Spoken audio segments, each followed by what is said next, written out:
नमस्कार दोस्तों, स्वागत है आपका स्टडी पाठशाला में। आज हम डिस्कस करेंगे इकोनॉमिक सर्वे की हाइलाइट्स, आपके लिए क्या क्या इंपॉर्टेंट है। चैप्टर वाइज हम हर चीज़ डिस्कस करेंगे। सबसे पहले डिस्कस कर लेते हैं इसका बेसिक के बारे में।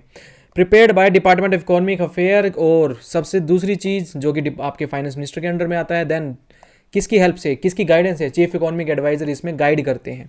प्रेजेंट किया जाता है by the finance minister both the house of parliament में, और एक दिन पहले बजट के one day before your budget. ठीक है। देन पर्पस क्या है, ऑफिशियल रिव्यू क्या किया जाता है इसके इंडियन इकोनॉमी डेवलपमेंट्स को। देन इकोनॉमिक रिव्यू होगा, एनालाइज किया जाएगा जितने भी ट्रेंड रहा पिछले 12 महीने में। आपके 4 क्वार्टर्स होते हैं, क्वार्टर 1 में क्या ट्रेंड रहा, क्वार्टर 3 में क्या रहा, क्वार्टर 4 में क्या रहा, सारे ट्रेंड्स को देखा जाता है। परफॉर्मेंस समराइज की जाती है, इवेलुएट किया जाएगा जितने भी मेजर आपके गवर्नमेंट प्रोजेक्ट्स थे, गवर्नमेंट के जितने भी प्लान्स थे, प्रोग्राम्स थे। फॉर एग्जांपल मिनिस्ट्रीज को, एक मिनिस्ट्री को इतना पैसा दिया गया, इस मिनिस्ट्री ने इसके अकॉर्डिंग किस किस स्कीम्स में पैसा लगाया है, क्या राइटफुली वो पैसा लगा है, क्या परफॉर्मेंस रही है, ये सारी चीज़ आपकी इकोनॉमिक सर्वे में दिखाई जाती है। ठीक है। एसेस किया जाएगा short to medium term economic prospects, क्या क्या इकोनॉमी का प्रोस्पेक्ट्स रहेंगे। देन आपका बताया गया है फिस्कल डेफिसिट, देखेंगे डिक्लाइन हो रही है, ईयर ऑन ईयर देखेंगे आप 2020-21 से डिक्लाइन होती जा रही है। एट प्रेजेंट आपकी 5.6 है, राइट। फिस्कल डेफिसिट जो हमने डिस्कस किया था बजट में, बजट में क्या डिस्कस किया था, फिस्कल डेफिसिट क्या होता है आपका, टोटल बोरोइंग, टोटल एक्सपेंडिचर। मैंने एग्जांपल के साथ ही बताया था कि 15 करोड़ फॉर एग्जांपल आपकी इनकम है, और आपके खर्चे फॉर एग्जांपल आपके 17 करोड़ हैं, तो जो 2 करोड़ का जो डिफरेंस आया है that is called your fiscal deficit. ठीक है। देन जीडीपी ग्रोथ की अगर बात की जाए तो आपकी कितनी है, 6.3 to 6.8% प्रोस्पेक्ट की गई है, मानी गई है। फूड ग्रेन प्रोडक्शन बढ़ा है पिछले साल से अगर देखेंगे, राइट। हर साल एक तरह से 2020-21 से बढ़ता ही गया है। देन आपका कैपिटल एक्सपेंडिचर बढ़ता जा रहा है, 3.2% है 2023-24 का, यानी किस पे, इंफ्रा पे ज़्यादा फोकस कर रही है गवर्नमेंट, स्टेट्स को ज़्यादा पैसा दे रही है गवर्नमेंट। ठीक है। इंफ्रा प्रोजेक्ट्स हो गए, स्टेट प्रोजेक्ट्स हो गए, नेशनल पाइपलाइन प्रोजेक्ट्स हो गए, जितनी भी स्कीम्स है, यानी कैपिटल एक्सपेंडिचर पे ज़्यादा पैसा लगाया जा रहा है। देन आपका इंडस्ट्रियल प्रोडक्शन भी बढ़ रही है। अब कैपिटल पे ज़्यादा पैसा लग रहा है, इंफ्रा पे ज़्यादा पैसा लग रहा है, तो इंडस्ट्रीज भी ग्रो करेंगी, तो वो भी ग्रो कर रही है। देन आपका फॉरेक्स रिजर्व अगर देखा जाए तो पिछले साल के अकॉर्डिंग तो कम हुआ है, बट पिछले साल के अकॉर्डिंग आप देखेंगे रशिया यूक्रेन वॉर चल रहा है, इसराइल में भी वॉर चल रहा है। देन आप देखेंगे यूएस अपनी प्रोटेक्शनिज्म पॉलिसीज को लेके आ रहा है, तो उसके अकॉर्डिंग देखा जाए तो फॉरेक्स रिजर्व हमारा बहुत बढ़िया है। ठीक है। लगभग आपका 10.9 मंथ्स का हमारे पास पैसा है, इतना हम इंपोर्ट कर सकते हैं, इतने महीनों तक हम रह सकते हैं। सबसे पहली चीज आपका जो देन आपका प्रीफेस के बारे में बताया गया है कि हाइलाइट्स क्या क्या है। फॉर एग्जांपल आपका डीरेगुलेशन किया जाएगा, स्टिमुलेट किया जाएगा। डीरेगुलेशन मींस आपका किस पे फोकस किया जा रहा है, ईज ऑफ डूइंग बिजनेस पे। ठीक है। जितना भी रिस्क बेस्ड आपके रेगुलेशंस हैं सिंप्लीफाई किया जाएगा, जितनी भी पॉलिसीज हैं, क्यों, इनोवेशंस को बूस्ट किया जा सके, ग्रोथ को बूस्ट किया जा सके, जॉब्स को बूस्ट किया जा सके। ठीक है। देन स्ट्रेटेजिकली इन्वेस्टमेंट करना पड़ेगा, फोकस करना पड़ेगा, डोमेस्टिक भी और आपका फॉरेन वाला भी। ठीक है। इंश्योर करना पड़ेगा क्योंकि ग्लोबल जो हमारी कॉम्पिटिटिवनेस है, चाइना का आप देखेंगे सबसे ज़्यादा इंपोर्ट करता है, इसके साथ भी कंपटीशन है। अगर ग्लोबली देखा जाए तो चाइना के साथ भी हमारा कंपटीशन है, तो वो हर चीज़ को देखते हुए हमें स्ट्रेटेजिकली इन्वेस्टमेंट करना पड़ेगा, डोमेस्टिकली भी और आपका फॉरेन इन्वेस्टमेंट भी। ठीक है। क्लाइमेट एंड एनर्जी का देखेंगे आप, देखेंगे टेम्परेचर बढ़ता जा रहा है, तो अब इंडियन गवर्नमेंट क्या कर रही है, रिन्यूएबल सोर्सेज पे पैसा लगा रही है, एनर्जी सिक्योरिटीज़ पे पैसा लगा रही है, एनहांस कर रही है ताकि पब्लिक ट्रांसपोर्ट पे ज़्यादा फोकस किया जाए। देखेंगे रेलवे, रोड्स, कनेक्टिविटी अच्छी हो रही है। वंदे भारत 17 वंदे भारत अब की बार बजट में लाई जा रही हैं। ठीक है। आपका कितना किलोमीटर तक का आपका कवर किया जा रहा है, connectivity, road connectivity, rail connectivity, airport, उड़ान स्कीम, ये सारी चीज़ आपकी क्लाइमेट एंड एनर्जी से रिलेटेड हो गई। ठीक है। देन आपका स्किल किस कैसे बढ़ेगा, एआई टेक्नोलॉजी आती जा रही है, यानी जो अनस्किल्ड लेबर है उनकी जॉब खतरे में है, राइट। क्योंकि हेल्थ सेक्टर में इनका यूज़ हो रहा है, प्राइवेट सेक्टर में इनका यूज़ हो रहा है। इवन आप गाड़ियों में देखेंगे, अब ओला उबर अगर ये कार ये वाली आ गई तो कैसे काम चलेगा उनका, तो स्किल बढ़ानी पड़ेगी। स्किल बढ़ाने के लिए क्या प्रिपेयर करना पड़ेगा यूथ को एआई एडवांसमेंट के लिए, एस्टेब्लिश करना पड़ेगा AI centre for excellence. Then artificial intelligence जो है, एआई अप्रोच जो टेलर, जितने भी इंडियन लेबर जो रिच जो फोर्स है, लेबर फोर्स है जो, उनकी इकोनॉमी को बढ़ाया जाना चाहिए। इंश्योर करना है टेक्नोलॉजी बेनिफिट्स वर्कफोर्स को। देन आपका हेल्दी हैबिट्स, जो मोटापा बढ़ रहा है तो उसकी वजह से जितनी भी बीमारियां बढ़ रही हैं तो उनको कम करना है हमें। एंड इंक्लूसिव ग्रोथ पे फोकस करना है। इंक्लूसिव ग्रोथ मतलब वुमेन पे भी फोकस करना है, फार्मर्स पे भी करना है, यूथ पे भी और गरीब लोगों पर भी हमें फोकस करना है। देन इंडस्ट्री एक्टिविटीज एडवोकेट करेंगे, obviously ease of doing business पे फोकस करना है, इंश्योर करना है, एनहांस करना है इंडस्ट्रियल एफिशिएंसीज को। आप देखेंगे कैपिटल एक्सपेंडिचर, अब हर चीज को ना रिलेट करते हुए चलना है। कैपिटल एक्सपेंडिचर बढ़ रहा है यानी इंडस्ट्री की एक्टिविटी बढ़ेगी, इंडस्ट्रियल ग्रोथ हो रही है, इंडस्ट्रियल ग्रोथ आपकी देखेंगे बढ़ती जा रही है। देन आपका एक्सटर्नल सेक्टर की बात की जाए, एक्सटर्नल सेक्टर में क्या रहेगा, अगेन जितने भी रिस्ट्रिक्टिव पॉलिसीज लगा रहे हैं, जैसे फॉर एग्जांपल आपका यूएस ट्रेड वॉर ले लीजिए, चाइना यूएस वॉर ले लीजिए, ठीक है, ये सारी चीज जितने भी रिस्ट्रिक्टिव ट्रेड पॉलिसीज हैं, ट्रेड बैरियर्स हैं, उनको कम करना होगा। और उसको क्या करना पड़ेगा, हमें अपने एक्सपोर्ट्स को बढ़ाने के लिए क्या करना पड़ेगा, एम्फेसाइज करना पड़ेगा। जितनी भी ट्रेड कंडीशंस हैं, जितनी भी डॉक्यूमेंटेशन हो रही है, जितने भी बोटलनेक्स आ रहे हैं बीच में, उन पे फोकस करना पड़ेगा ताकि ज़्यादा से ज़्यादा हम एक्सपोर्ट कर सकें। तो एक्सपोर्ट करेंगे तो हमारे पास क्या आएगा, डॉलर ही डॉलर होगा, फॉरेक्स रिजर्व बढ़ेगा। ठीक है, चलिए अब सबसे पहले बात कर लेते हैं चैप्टर 1 की। इसकी बात की गई है getting back into the fast lane. Fast lane यानी हमने अपना गाड़ी का पंजा दबा दिया है। पंजा दबा दिया है मतलब हमारी जीडीपी भी बढ़िया चलेगी, हमारी जीवीए भी बढ़िया चलेगी, ग्लोबल इकोनॉमी भी हमारी बढ़िया चलेगी आईएमएफ के अकॉर्डिंग, हमारे रिफॉर्म कॉम्पिटिटिवनेस में भी हमारी इंडिया की बढ़िया रहेगी, और ट्रेड और एक्सपोर्ट में भी देखेंगे हमारी इंडिया की रैंक बढ़ती जा रही है। ठीक है, पंजा दबा दिया है हमने। जीडीपी ग्रोथ की अगर बात की जाए तो हमारी 6.4 एस्टिमेट की गई है, अभी हमने डिस्कस किया था। जीवीए ग्रोथ की अगर बात की जाए तो ये भी एस्टिमेट की गई है 6.4%, सेम है। ठीक है, देन ग्लोबल इकोनॉमी की अगर बात की जाए तो 3.3% 2023 में बढ़ी थी, और आईएमएफ ने प्रोजेक्ट किया कि अगले 5 साल तक 3.2% की ग्रोथ एक्सपेक्ट की गई है। चैलेंजेस क्या आएंगे, चैलेंजेस आईएमएफ अब सोचता है अगले 5 साल के बारे में बता रहा है कि geopolitical tensions, war, trade barriers, protectionism की पॉलिसीज, इजराइल का इश्यूज, तो ये सारे आपके पॉइंट्स डिस्कस किए गए हैं। देन कॉन्फ्लिक्ट्स, ट्रेड रिस्क जितने भी हैं आपके।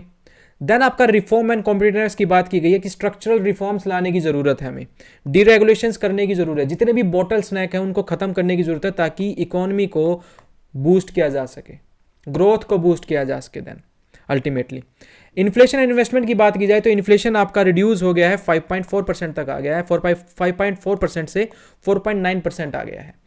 देन आपका कैपेक्स, आपका कैपिटल एक्सपेंडिचर बढ़ा है ईयर ऑन ईयर, अगर देखा जाए पिछले साल से इस साल का अगर देखा जाए तो 8.2% बढ़ा है, जुलाई टू नवंबर का डाटा।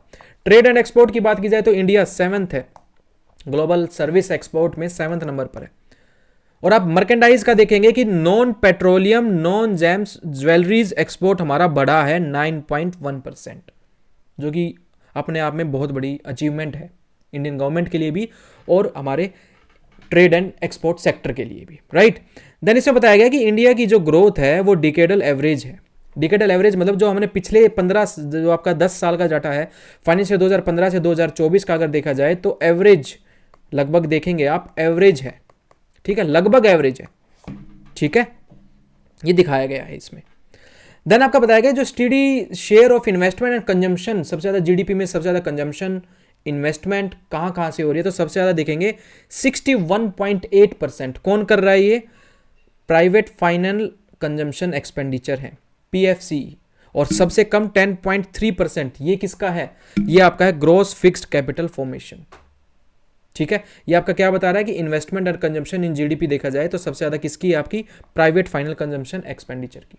ठीक है, देन आपका चलते हैं नेक्स्ट चैप्टर में, जैसे मॉनेटरी एंड आपका जो फाइनेंशियल सेक्टर डेवलपमेंट है उसके बारे में डिस्कस किया गया है। सबसे पहली चीज आपका बैंकिंग सेक्टर की बात की गई है, बढ़िया ग्रोथ हो रही है, क्रेडिट ग्रोथ बढ़िया हो रही है, डिपॉजिट भी बढ़ रहे हैं।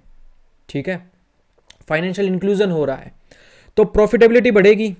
तो इससे क्या होगा, प्रॉफिटेबिलिटी भी बढ़ रही है, किस वजह से, जो ग्रोस आपका एनपीए है, नॉन परफॉर्मिंग एसेट्स है, वो भी कम हो रहा है। ठीक है, ये कम हो रहा है नॉन परफॉर्मिंग एसेट्स, तो बैंकों का पास पैसा ज्यादा आएगा, उनको प्रॉफिट बढ़ेगा इनका। ठीक है, प्रॉफिट बढ़ेगा। और देन आपका बताया गया है हायर सीआरएआर कर दिया गया है, कैपिटल एडिक्वेटी रेशियो, ये हायर रखा गया है। हायर मतलब क्या, स्ट्रेंथन की जा रही है, आपकी जो फाइनेंशियल पोजीशन है उसको स्ट्रेंथन किया जा रहा है। ठीक है, देन क्या बताया गया है, इसी से क्या होगा, इससे जितना भी रिस्क होगा, डिफॉल्ट होने का जो रिस्क है वो कम हो जाएगा। ठीक है, देन क्रेडिट ग्रोथ अगर आउटपेस्ड होगी नॉमिनल जीडीपी की, 2 साल की अगर पिछले डाटा देखा जाए तो बढ़िया क्रेडिट ग्रोथ देखी गई है। क्रेडिट आपका जीडीपी गैप जो है वो कम हो गया है, कितना आ गया है, -0.3% आ गया है। देन ग्रोस जो आपका नॉन परफॉर्मिंग एसेट्स है एट 12 ईयर लो है, 12 साल का लो है, तो ऑब्वियसली प्रॉफिट तो होना ही है ना बैंकों के, वो तो आपका 2.6% देखा गया है सितंबर 2024 में। Then insolvency and bankruptcy code की वजह से 2016 में जो ये आया था, इसकी वजह से हमें काफ़ी हेल्प हुई है किसमें, जितना भी ये एनपीए था इसको रिकवर करने में, ठीक है। तो 3.6% 3.6 लाख करोड़ आपका रियलाइज फ्रॉम 1068 आपका जो रिजोल्यूशन है उनके अकॉर्डिंग आपका 161% लिक्विडेशन वैल्यू रिकवर्ड कर ली गई है, 86.1% फेयर वैल्यू इतनी रिकवर कर ली है हमने, तो काफ़ी इसकी वैल्यू बढ़ी है। और ये लाने से हमारा जितना भी एनपीए एसेट्स है, जितने भी एसेट्स हैं वो हमारे रिकवर कर पा रहे हैं और बैंकिंग सेक्टर हमारा डेवलप हो रहा है। स्टॉक मार्केट की परफॉर्मेंस की बात की जाए तो काफ़ी बढ़िया आउट परफॉर्म करके दिखाया है इन्होंने। तो 11.1 लाख करोड़ मोबिलाइज किया गया है इक्विटी और डेट में, राइट। और BSE market capitalization to GDP देखा जाए, जीडीपी का देखा जाए तो हमारा 136% बढ़ा है।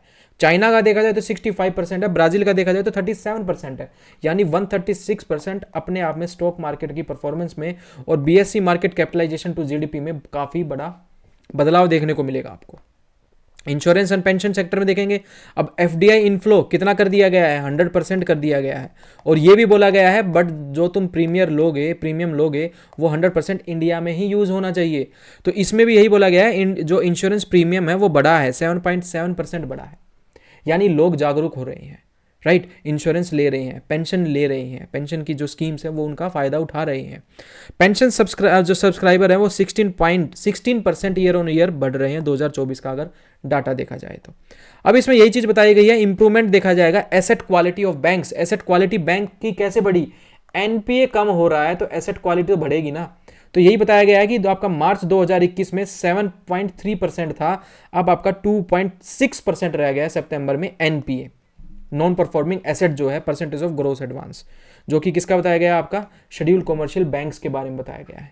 देन आप मार्च 2021 में देखेंगे जितना भी आपका इंप्रूवमेंट हुई है वो बढ़ती जा रही है, 1.4% पे आ गया है राइजिंग रिटर्न ऑन एसेट्स, ठीक है। देन आपका नेक्स्ट चैप्टर है एक्सटर्नल सेक्टर के बारे में डिस्कस किया गया है, गेटिंग एफडीआई राइट्स, राइट। तो सबसे पहली चीज क्या बताई गई है, रिजिलियंस इन एक्सटर्नल सेक्टर्स। इंडिया का जो एक्सटर्नल सेक्टर है strong despite global uncertainty. Uncertainty मतलब जितना आपका रशिया यूक्रेन वॉर लगा लो, इजराइल में जितने भी इश्यूज लगा लो, यूएस चाइना का वॉर लगा लो, ठीक है, जितने भी अनसर्टेनिटीज हैं उनको देखते हुए बढ़िया स्ट्रॉन्ग परफॉर्म किया है, ठीक है, आउट परफॉर्म किया है। एक्सपोर्ट बढ़ा है हमारा, ओवरऑल एक्सपोर्ट बढ़ा है, 6% बढ़ा है ईयर ऑन ईयर अगर देखा जाए तो। देन आपका सर्विस सेक्टर का एक्सपोर्ट सबसे ज़्यादा बढ़ा है 11.6%, ठीक है, आपको विजिबल भी है ये। देन ग्लोबल एक्सपोर्ट रैंकिंग की अगर बात की जाए तो इंडिया सेकंड रैंक पर है इन टेलीकॉम। ये चीज़ आपको हाईलाइट कर लेनी है क्योंकि आपसे क्वेश्चन इसी टाइप से पूछ लिए जाएंगे कि इंडिया की रैंक सेकंड है किन किन सेक्टर्स में। फॉर एग्जांपल आपका then first one is your telecom, then आपका कंप्यूटर एंड इंफॉर्मेशन सर्विसेज, ठीक है। 10% ग्रोथ एक्सपोर्ट मार्केट शेयर है इंडिया का, जो कि बता रहा है UNCTAD बता रहे हैं। ये हमने किस में डिस्कस किया था, हमने बजट में भी ये सब चीज़ डिस्कस की हुई है।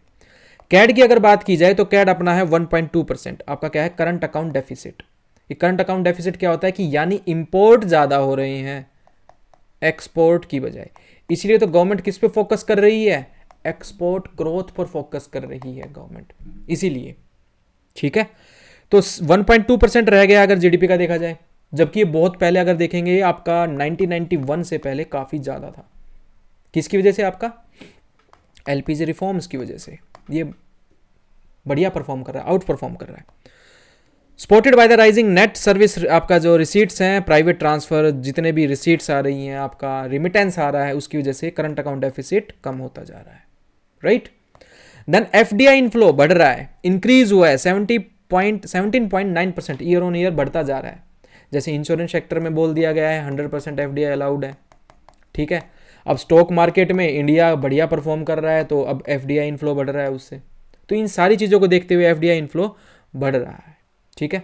फॉरेक्स रिजर्व और एक्सटर्नल डेट की बात की जाए तो फॉरेक्स रिजर्व हमारा 640.3 बिलियन दिसंबर 2024 में अगर देखा गया था, जो कवर करता है हमारा 10.9 मंथ का इंपोर्ट।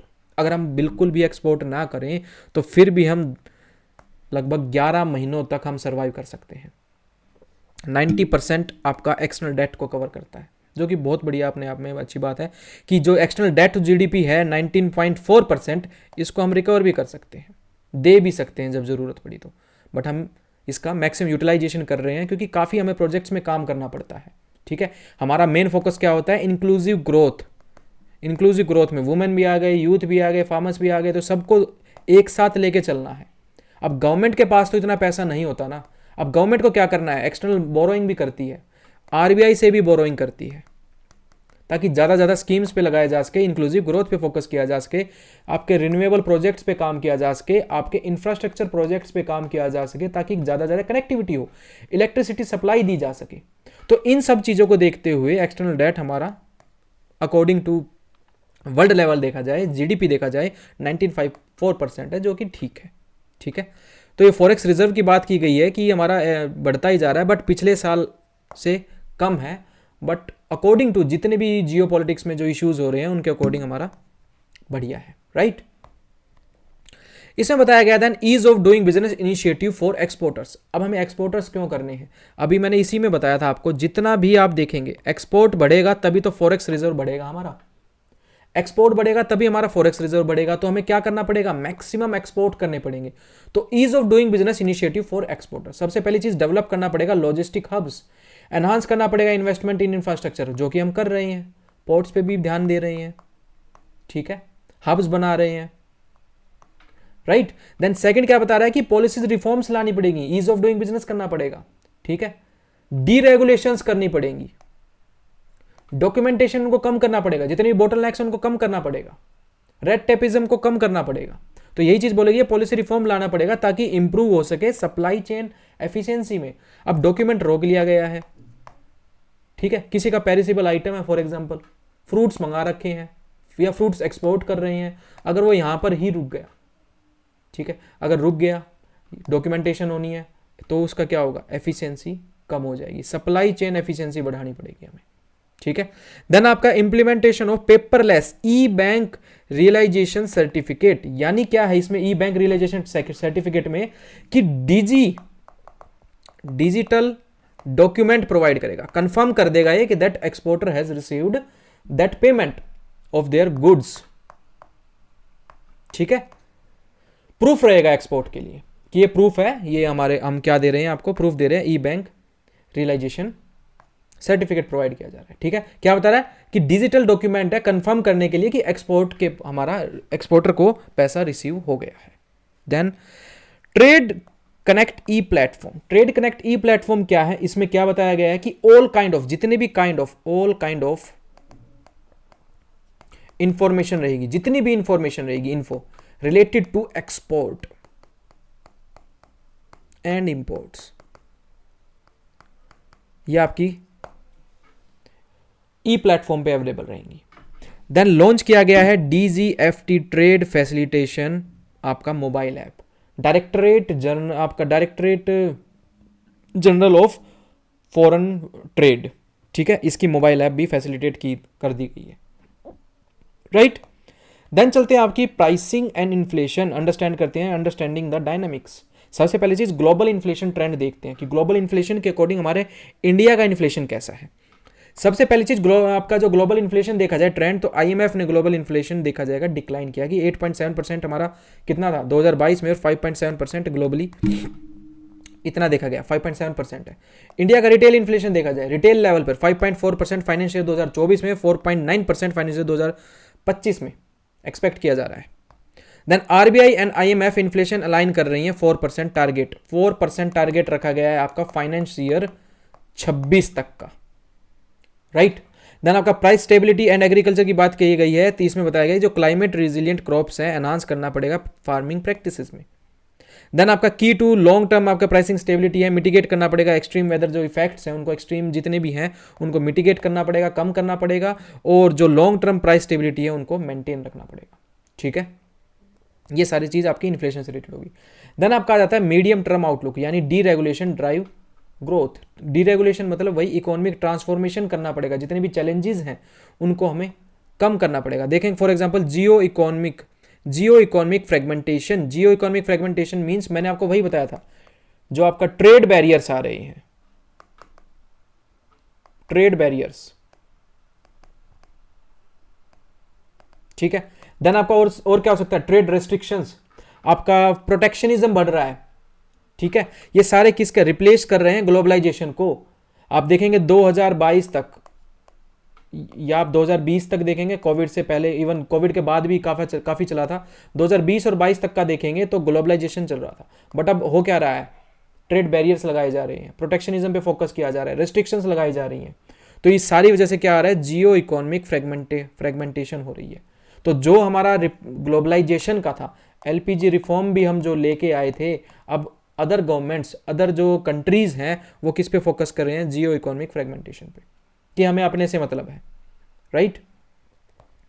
इकोनॉमिक आपके जो रीअलाइनमेंट करना पड़ेगा, न्यू अपॉर्चुनिटीज, हमारा फोकस क्या है, विकसित भारत 2047, यानी 8% ग्रोथ नीडेड। नेक्स्ट 10 से 20 साल में हमें 8% ग्रोथ चाहिए।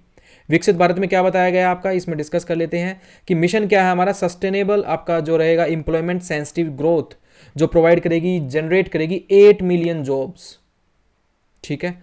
और इंक्रीज करेगी मैन्युफैक्चरिंग सेक्टर में, जो इंडियन जीडीपी है उसका जो मैन्युफैक्चरिंग शेयर है वो बढ़ेगा।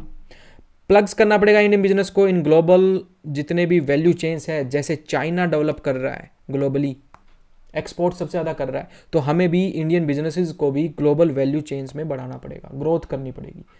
देन क्रिएट करना पड़ेगा आपका मिटेल्स लैंड, यानी देखिए सबसे पहले चीज मिटेल्स में मतलब इसका मतलब होता है मिडल, ठीक है। स्टैंड यानी आपकी क्लास, मिडिल क्लास पे फोकस करना पड़ेगा, मिटल्स लैंड, ठीक है, मिडिल क्लास। तो क्रिएट करना पड़ेगा एक वाइबल, दैट इज इंडियन की जो एमएसएमई सेक्टर्स है उस पर फोकस करना पड़ेगा। अगर आप देखेंगे 42% एक्सपोर्ट करता है, ये सबसे ज़्यादा एक्सपोर्ट करता है, 42% एमएसएमई सेक्टर से एक्सपोर्ट होता है इंडिया से। तो इन पे फोकस करना पड़ेगा, यानी जितने भी स्मॉल मीडियम और जितने भी आपके माइक्रो एंटरप्राइजेस हैं उनको सेक्टर्स पे हमें फोकस करना पड़ेगा। और इन पे फोकस हो गया तो आपका क्या रहेगा, Indian businesses global value chain में बढ़ेंगी, और इससे क्या होगा, मैन्युफैक्चरिंग भी बढ़ेगी, और इससे क्या होगा, जॉब्स भी बढ़ेंगी। तो अपने आप में कनेक्टिंग डॉट्स हैं इनमें, ठीक है। देन आपका क्या बताया गया है, ग्लोबल रियलाइजेशन हमने कर लिया, इंपैक्ट किससे, ग्लोबली इकोनॉमी में काफ़ी इंपैक्ट हो रहा है, ठीक है। चाइना मैन्युफैक्चरिंग डोमिनेंस कर रही है, अभी हमने डिस्कस ही किया था ये। तो चाइना का रोल इन आपका जो एनर्जी ट्रांजिशंस है, चाइना का रोल अब बढ़ रहा है, तो वो हमें कम करने की ज़रूरत है, हमें अपने फोकस पे करना पड़ेगा। डीरेगुलेशन एंड इकोनॉमिक फ्रीडम की बात की जाए तो सिस्टमेटिकली डीरेगुलेशन किया जाएगा टू बूस्ट डोमेस्टिक ग्रोथ भी बढ़ाई जाए और एक्सपोर्ट्स भी ज़्यादा हम कर सके। देन एम्पावर करना पड़ेगा इंडिविजुअल्स को, बिजनेसेस को फॉर इकोनॉमिक एक्टिविटीज़, वही एमएसएमईज पे। और यही क्या है आपका विकसित भारत का ड्रीम, राइट। एनहांस करना पड़ेगा इकोनॉमिक फ्रीडम इज ए की पॉलिसी प्रायोरिटी। देन आपका क्या है, पॉलिसी एंड रिफॉर्म फोकस, सबसे पहले ईज ऑफ डूइंग बिजनेस 2.0, वही डीरेगुलेशंस स्टिमुलेट करना पड़ेगा, एमएसएमई सेक्टर पे फोकस करना पड़ेगा, एक्सपोर्ट पे ज़्यादा फोकस करना पड़ेगा, तो ईज ऑफ डूइंग बिजनेस पे हमें ध्यान देना पड़ेगा। क्रिएट करना पड़ेगा स्ट्रॉन्ग एसएमई सेक्टर्स, वही मिडिल स्टैंड मॉडल, विकसित भारत 2047 का जो हमारा एम है। स्टेट लेवल रिफॉर्म्स लाने की जरूरत है, लिबरलाइजेशन, स्टैंडर्ड्स लाने पड़ेंगे, कंट्रोल को कम करना पड़ेगा, क्योंकि प्राइवेटाइजेशन पे ज़्यादा फोकस करें, ठीक है। इंडस्ट्रीज ज़्यादा डेवलप होंगी इससे, प्राइवेट लोग ज़्यादा पैसा इन्वेस्ट करेंगे इससे, ताकि स्टेट क्या करे, स्टेट फोकस करेगी इंक्लूसिव ग्रोथ पे, वुमेन ओरिएंटेड, यूथ ओरिएंटेड, जितना आपका ओल्ड पेंशंस हैं जैसे ओल्ड, ठीक है। देन आपका कितना यूथ का हो गया, वुमेन का हो गया, फार्मर्स के लिए हो गया, तो रिड्यूस करना पड़ेगा टैरिफ बैरियर, जितने भी टैरिफ्स हैं, फीस है, उनको कम करना पड़ेगा, ताकि वही जितने भी बोटल नेक्स हैं तो ज़्यादा आपकी डेवलपमेंट हो सके। अब जितने इंडस्ट्रीज़ को, फॉर एग्जांपल इंडस्ट्री है यार, वो क्यों लगाएगा पैसा, उसको क्या चाहिए एट द एंड, प्रॉफिट चाहिए ना। अब प्रॉफिट जा रहा है इनमें, फीस में, टैरिफ्स में, तो अब इसको प्रॉफिट पड़ रहा है कम। आपने देखा था ना कि मोदी जी के पास अब जो गुजरात है, गुजरात में ज़्यादा इंडस्ट्रीज़ क्यों जा रही थी, टैरिफ बैरियर्स कम थे, फीस कम थी, फटाफट रेगुलेशंस, फटाफट डी रेगुलेशंस था, इतनी कोई पॉलिसी नहीं थी, इतनी कोई डॉक्यूमेंटेशन करने की ज़रूरत नहीं है आपको। आप आइए, इंडस्ट्री प्लांट लगाइए और काम कीजिए, क्योंकि मोदी जी ने देखा कि वहाँ पर जॉब डेवलप हो रही है, जॉब आ रही है यानी पैसा आ रहा है, ठीक है, लोगों के पास पैसा आ रहा है, तो वो इन्वेस्ट भी यहीं करेंगे, ये भी एक टारगेट है। अब ये इन्वेस्ट भी कर रहे हैं तो इंडस्ट्रीज भी आ रही हैं, क्योंकि उनको भी प्रॉफिट हो रहा है, दोनों है, दोनों हाथों में लड्डू, वो वाला काम हो गया, ठीक है। Then legal safeguard for enforcement, ठीक है, लीगल सेफगार्ड प्रोवाइड करना पड़ेगा for enforcement, risk based regulations देखने पड़ेंगे हमें, राइट। तो ये था आपका medium term outlook, deregulations करना पड़ेगा, क्यों, for drive our growth. Next सबसे बड़ा आपका ये चैप्टर है investment and infrastructure keeping it going, right. अब एक एक पॉइंट डिस्कस करेंगे इसका। सबसे पहली चीज, पब्लिक इंफ्रास्ट्रक्चर पर फोकस करना पड़ेगा, राइट। इंक्रीज करना पड़ेगा public spending, faster approval. 38.8% growth है इन कैपिटल एक्सपेंडिचर में, अगर देखी गई है तो कैपिटल एक्सपेंडिचर 38.8% ग्रोथ है, यानी हमें पब्लिक इंफ्रास्ट्रक्चर पर फोकस करना पड़ेगा, ठीक है। यानी आपकी इंक्रीज पब्लिक स्पेंडिंग होगी, फास्टर अप्रूवल्स मिलेंगे। Then rail and road connectivity बढ़ाई जाए। अगर आप देखेंगे बजट में हमने डिस्कस किया था 2031 किलोमीटर रेलवे नेटवर्क बढ़ाया गया है, 17 न्यू वंदे भारत चली है, 5,853 आपके नेशनल हाईवेज की कंस्ट्रक्शन हुई है। तो इससे क्या हो रहा है, कनेक्टिविटी बढ़ रही है, ठीक है। ये भी तो कैपिटल एक्सपेंडिचर का पार्ट है, कैपेक्स का ही पार्ट है। देन आपका आ जाता है industrial and port development. National industrial corridors देखेंगे आपका 383 प्लॉट्स, यानी आपका 3,788 एकड़्स अलॉट किए गए हैं फेज 1 में, ठीक है।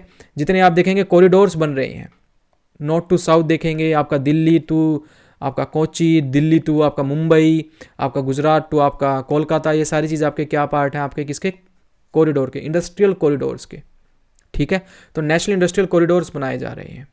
पोर्ट एफिशिएंसी बढ़ाई जा रही है, कंटेनर्स का जो टर्न अराउंड टाइम है उनको कम किया जा रहा है। 48 घंटे का अगर वो कंटेनर वहाँ पर कोई स्टॉपेज है उसको कम करके 30 घंटे किया जा रहा है, ठीक है। रिन्यूएबल एनर्जी एंड इलेक्ट्रिसिटी की बात की जाए तो 15.8% ईयर ऑन ईयर ग्रोथ देखी गई है इन सोलर एंड विंड एनर्जी में। हमारा मेन टारगेट क्या है, जो फॉसिल फ्यूल की वजह से जो टेम्परेचर इंक्रीज हो रहा है, पोल्यूशन बढ़ रहा है, ठीक है, जो हमारे एंडेंजर्ड स्पीसीज हैं वो कम होते जा रहे हैं, स्पीसीज कम होती जा रही हैं, तो उन पे इससे हमारा क्या होगा रिन्यूएबल एनर्जी पे फोकस किया जा रहा है। तो 15.8% ग्रोथ देखी गई है। रिन्यूएबल एनर्जी की बात की जाए 47% टोटल इंस्टॉलेशन कैपेसिटी अभी तक हमने कर दी गई है, राइट। देन बताया गया है आपका दीन दयाल उपाध्याय ग्राम ज्योति योजना। इसके तहत क्या था, जितने भी हाउस होल्ड है, रूरल हाउस होल्ड है, all house holds rural areas में उनको इलेक्ट्रिसिटी प्रोवाइड की जाए, राइट। देन आपकी सौभाग्य स्कीम के साथ ये इसका क्या टारगेट था, last mile connectivity, last mile connectivity.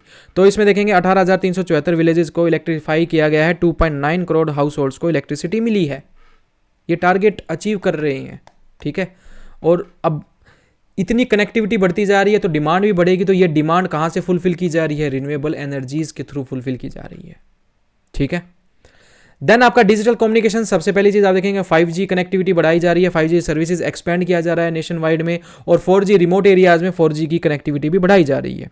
Then आपका वाटर एंड सैनिटेशन की बात की जाए, जल जीवन मिशन जो 12 करोड़ फैमिलीज को पाइप्ड ड्रिंकिंग वाटर जो प्रोवाइड किया था, अब आप देखेंगे बजट में 2028 तक इस स्कीम्स को एक्सपेंड कर दिया गया है और कनेक्टिविटीज के लिए। स्वच्छ भारत मिशन ग्रामीण फेज 2 में बताया गया कि 1.92 लैक्स OFD प्लस अचीव कर लिए गए हैं, 3.64 लैक्स आपका विलेजेस में अचीवमेंट कर ली गई है। Then housing and urban transport की बात की जाए तो PM आवास योजना में 9 लाख करोड़ आपके घर बना दिए गए हैं। मेट्रो रैपिड्स की अगर बात की जाए, मेट्रोज और रैपिड्स की बात की जाए, जितनी भी रेल्स हैं उनकी बात की जाए 29 सिटीज़ में कवर्ड की गई है। अब इंडिया कौन से नंबर पर आ गया है, 3rd नंबर पर आ गया है, ठीक है। पूरे वर्ल्ड में कनेक्टिविटी की बात की जाए तो 1000 किलोमीटर ऑपरेशनल अंडर कंस्ट्रक्शन चल रही है और 1000 किलोमीटर ऑपरेशनल में है, बाकी कंस्ट्रक्शन में चल रही है। देन आपका रियल एस्टेट स्पेस सेक्टर की अगर बात की जाए तो आपका क्या है, रियल एस्टेट आपका रेगुलेशन अथॉरिटी, इसमें अगर प्रोजेक्ट्स की बात की जाए तो इसको इतने रजिस्टर्ड कर दिए गए हैं, इतने आपके कंप्लेंट्स हैं, इनको रिजोल्व किया गया है, तो ये बेसिक इन्फॉर्मेशन है। स्पेस विजन की बात की जाए तो 56 आपके एक्टिव स्पेस एसेट्स पे हैं और गगनयान चंद्रयान 4 पे फोकस किया जा रहा है। चंद्रयान 3 अभी आपका लॉन्च ही किया गया था, ठीक है। नाविक भी आपका इसका इंपॉर्टेंट पार्ट प्ले करता है स्पेस विजन 2047 पे। प्राइवेट सेक्टर इन्वॉल्वमेंट की बात की जाए तो प्राइवेट जो public sector alone can not meet infrastructure demands, नहीं कर सकते इतना, क्योंकि उसे लोगों की भलाई पे भी काम करना है, पब्लिक इंफ्रा भी प्रोवाइड करना है, ठीक है, और फ्री में भी कुछ बांटना है, ठीक है, देना पड़ेगा, अन्न देना पड़ रहा है, सब्सिडीज़ देनी पड़ रही है, पेंशन देनी पड़ रही है, तो अकेली पब्लिक सेक्टर अलोन ये चीज़ नहीं कर सकती। पब्लिक सेक्टर मतलब आपकी गवर्नमेंट दे रही है इनको पैसा, तो प्राइवेट सेक्टर की इन्वॉल्वमेंट बहुत ज़रूरी है इसमें। तो नेशनल इंफ्रास्ट्रक्चर, आपका जो infrastructure monetisation pipeline to attract the private investment को बुलाया जा रहा है, अट्रैक्ट किया जा रहा है to invest in our infrastructure demands, ठीक है। देन आपका आ जाता है नेक्स्ट चैप्टर। सबसे पहली चीज industry and all about business reforms, जितने भी बिजनेस रिफॉर्म है उस पर फोकस किया जा रहा है। सबसे पहले इंडस्ट्रियल ग्रोथ की बात की जाए तो 6.2% ग्रोथ एक्सपेक्ट की जा रही है 2025 में, driven by electricity and construction, ठीक है। इनके थ्रू ये अचीव किया जाएगा इंडस्ट्रियल ग्रोथ को। स्मार्ट मैन्युफैक्चरिंग एंड इंडस्ट्री 4.0, जो आपकी स्मार्ट उद्योग सेंटर बनाए गए हैं, एस्टेब्लिश किए गए हैं स्मार्ट उद्योग सेंटर, ये क्या करेंगे, मिनिस्ट्री ऑफ हैवी इंडस्ट्रीज के थ्रू किए गए हैं। क्या करना है, ट्रेन करना है वर्कर्स को, अबाउट योर इंडस्ट्रियल, जो आपका इंडस्ट्री 4.0 है, इसको मैच किया जा सके, लेबर्स को स्किल किया जाए, ये बोल सकते हैं आप। देन आता है आपका ऑटोमोबाइल्स इलेक्ट्रॉनिक ग्रोथ की बात की गई है। इसमें क्या बताया गया है, इंडिया ऑटोमोबाइल डोमेस्टिक सेल ग्रू हुई है 12.5% तक, और आपका इलेक्ट्रॉनिक प्रोडक्शन की बात की जाए CAGR जो आपका 17.5% है, right. Then 99% smartphone manufacture domestically, make in India ही देखने को मिलेंगे आपको, ठीक है, राइट। देन आपका फार्मास्यूटिकल्स की इंडस्ट्रीज की बात की जाए तो 10.1% एवरेज ग्रोथ देखी गई है पिछले 5 साल में, ग्रोथ बढ़ती जा रही है, मतलब हम सेल्फ सस्टेनेबल बनते जा रहे हैं। पेटेंट एंड इनोवेशन की बात की जाए तो इंडिया 6th रैंक पे आया है पूरे वर्ल्ड में, विपो रिपोर्ट 2022 के अकॉर्डिंग। देन आपका MSME सेक्टर्स की ग्रोथ देखी जाए, मैंने वही बताया था 42% आपका एक्सपोर्ट कर रहा है, तो वाइटल है हमारी आपके लिए, आपकी इंडियन इकोनॉमी ग्रोथ के लिए। तो सेल्फ रिलायंट इंडिया को बनाने के लिए फंड प्रोवाइड किया गया, 50,000 करोड़ फंड दिया जाएगा फॉर MSME सेक्टर्स के लिए। माइक्रो मीडियम आपका माइक्रो स्मॉल एंटरप्राइजेस को क्लस्टर डेवलपमेंट प्रोग्राम के तहत भी डेवलप किया जाएगा, राइट। तो ये आपके सारी चीज़ हो गई किससे रिलेटेड, आपके इंडस्ट्री से रिलेटेड। 2020-21 में देखेंगे इंडस्ट्रियल ग्रोथ आपकी माइनस में थी, -8.5, क्योंकि कोविड की वजह से लॉकडाउन था, बट देखेंगे बाउंस बैक आया 11.4% तक, एट प्रेजेंट आपका 5.9% एवरेज पे चल रहा है, ठीक है। देन नेक्स्ट आ जाता है सर्विस सेक्टर, क्योंकि new challenge for old war house जो हॉर्सेज हैं, अब किस पे बात की जा रही है, सर्विस सेक्टर पे। अब सर्विस सेक्टर में क्या हो रहा है, AI टेक्नोलॉजी आ रही है, तो सर्विस सेक्टर ग्रोथ की कंट्रीब्यूशन की बात की जाए तो 50.6% फाइनेंशियल 2014 में देखी गई थी, और अब 55.3% 2025 में है। प्री पैंडेमिक 8% थी, पोस्ट पैंडेमिक 8.3% है, यानी ग्रोथ होती जा रही है आपकी किसमें, सर्विस सेक्टर में।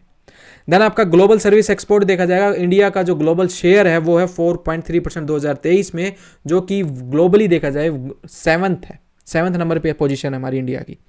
एक्सपोर्ट ग्रोथ की बात की जाए तो 12.8% है आपका अप्रैल नवंबर फाइनेंशियल 2025 की अगर बात की जाए, और फाइनेंशियल 2024 में 5.7% था। IT सेक्टर और कंप्यूटर सर्विस की बात की जाए तो 12.8% ट्रेंड देखा गया है ग्रोथ रिकॉर्ड रेट, और GVA शेयर इंक्रीज हुआ है 6.3% से आपका 10.9%।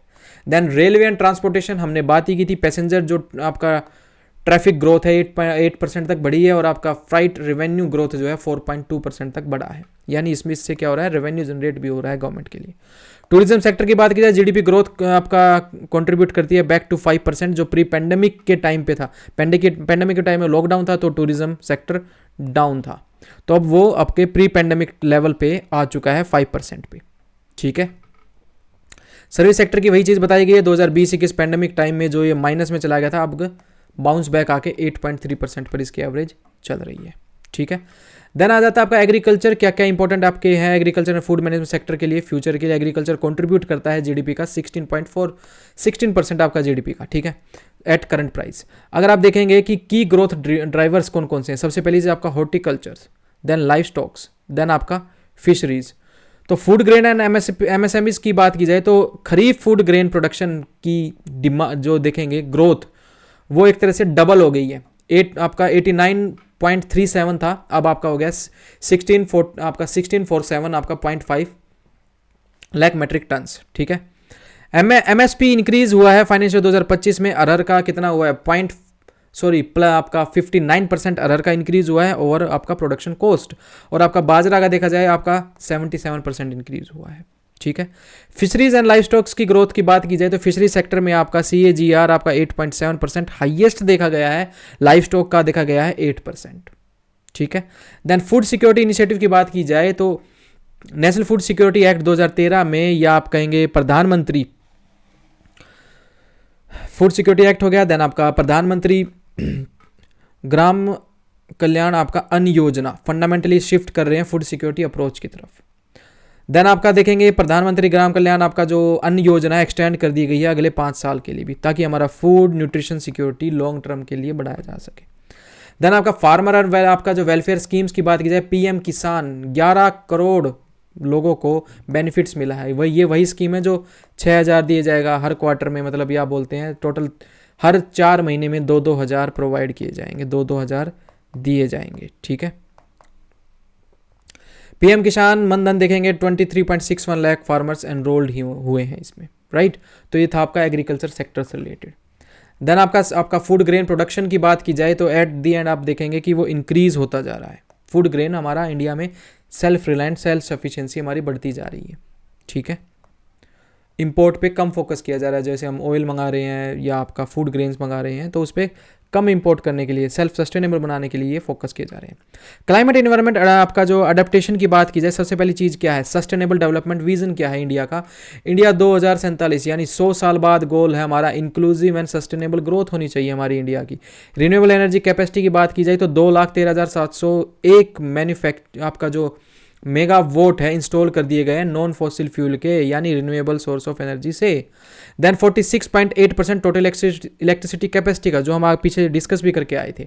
देन आपका कार्बन सिंक देखा जाएगा, हमारा जो फॉरेस्ट कवर है, फॉरेस्ट कवर सर्वे जो हमारी रिपोर्ट आई थी forest survey in of India की 2024 की, उसमें 2.29 बिलियन टन कार्बन ऑक्साइड आपका जो इक्विवेलेंट सिंक क्रिएट कर दिया गया है 2005 से 2024 तक का अगर डाटा देखा जाए तो। ग्लोबल सस्टेनेबिलिटी इनिशिएटिव की अगर बात की जाए, लाइफ मतलब India lead lifestyle of for environment, right.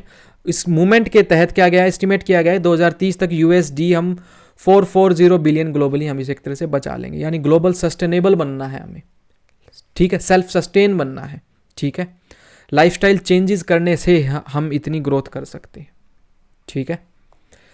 Lifestyle change आप बोल सकते हैं जैसे भाई पब्लिक ट्रांसपोर्ट का यूज़ करो, ठीक है। और क्या इंपॉर्टेंट आपका एग्जांपल हो सकता है कि रिसाइकल करो, ठीक है। जूट, अब अगर आप कहीं बाहर जा रहे हैं, शॉपिंग करने जा रहे हैं तो जूट बैग्स का यूज़ कीजिए, ठीक है। ये सारी चीज़ आपके किस में आ जाते हैं, लाइफ इनिशिएटिव का पार्ट है, ग्लोबल सस्टेनेबिलिटी इनिशिएटिव का पार्ट हो जाता है।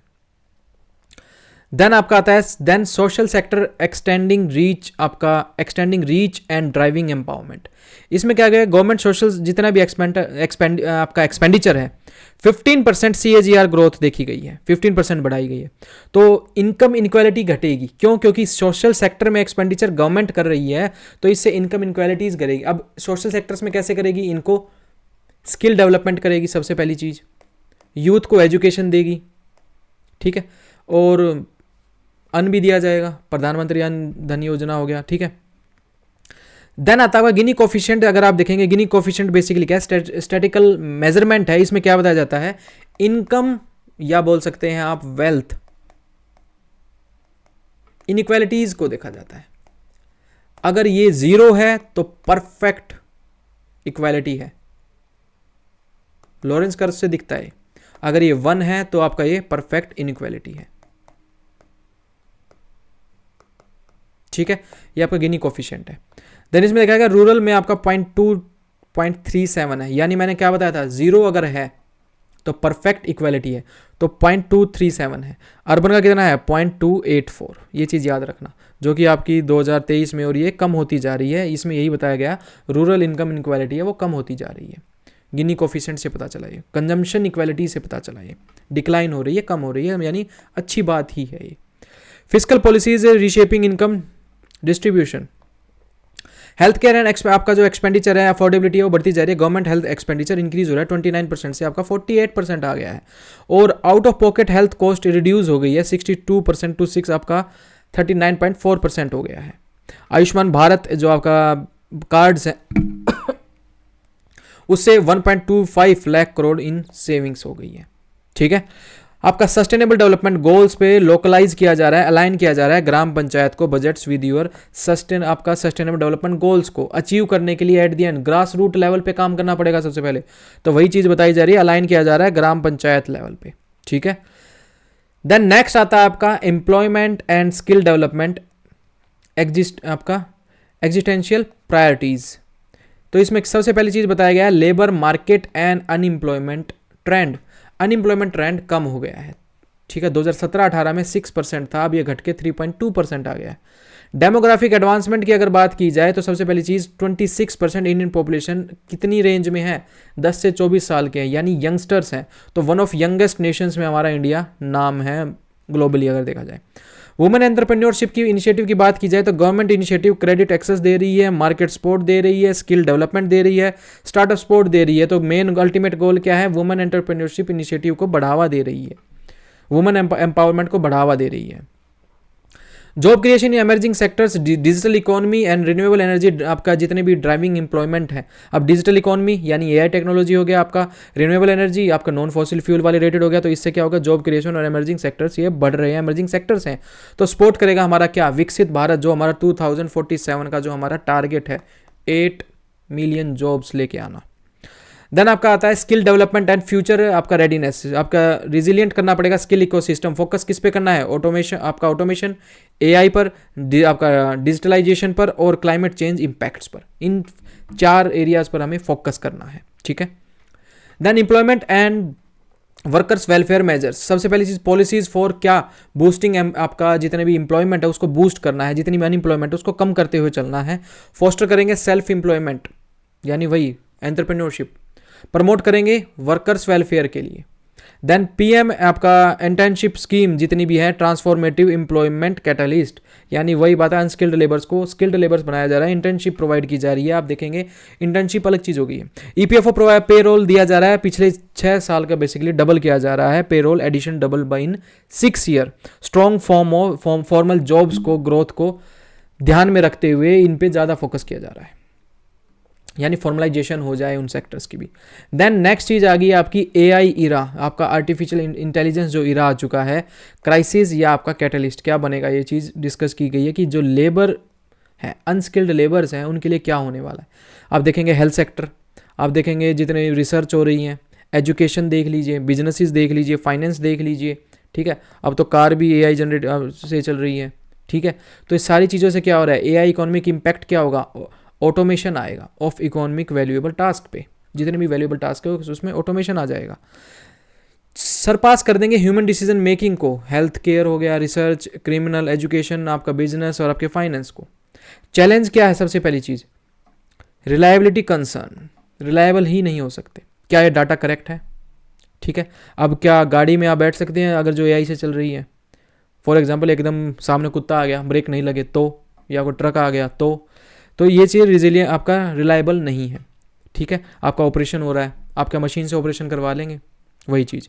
रिसोर्सेज इन आपका इनएफिशिएंसी है, रिसोर्सेज ही नहीं है इतने। ठीक है, आपका इंफ्रास्ट्रक्चर डेफिसिट है, अब रिसोर्सेज नहीं है तो इंफ्रास्ट्रक्चर डेफिसिट भी होगा। एआई एक्सपेरिमेंटल नेचर, अभी विंडो फॉर पॉलिसी एक्शंस, अभी एक्सपेरिमेंटल है, छोटा बच्चा ही है, अभी एआई डेवलप होता जा रहा है, चैट जीपीटी आया है, अदर आपकी एआई टेक्नोलॉजीज आ रही हैं, तो अभी धीरे धीरे डेवलप हो रहा है, एक्सपेरिमेंटल नेचर में है अभी ये। ठीक है, चैलेंजेस हैं ये। इंडिया का एआई रेडीनेस और वर्कफोर्स अगर पोटेंशियल देखा जाए तो एआई इज एन वही इन्फेंसी, अभी बच्चा ही है, तो India has time to prepare करने के लिए काफ़ी टाइम है, लेबर्स को स्किल करने के लिए काफ़ी टाइम है इंडिया के पास। यंग टेक और सेवी workforce can leverage AI productivity, leverage ले सकते हैं एआई प्रोडक्टिविटी का। ऑगमेंटिंग जो आपका ऑगमेंटेड इंटेलिजेंस है द फ्यूचर ऑफ वर्क है, द फ्यूचर ऑफ वर्क है। एआई एनहांस करेगा not replace, obviously you humans को रिप्लेस नहीं करेगा बट आपकी कैपेबिलिटी को, आपकी कैपेसिटी को एनहांस करेगा एआई। ह्यूमन मशीन्स को जो कोलैबोरेट करेगा, आपका जो ड्राइवर्स फोर्स रहेगी, एफिशिएंसी रहेगी और आपका सोसाइटल बेनिफिट्स भी प्रोवाइड करेगा।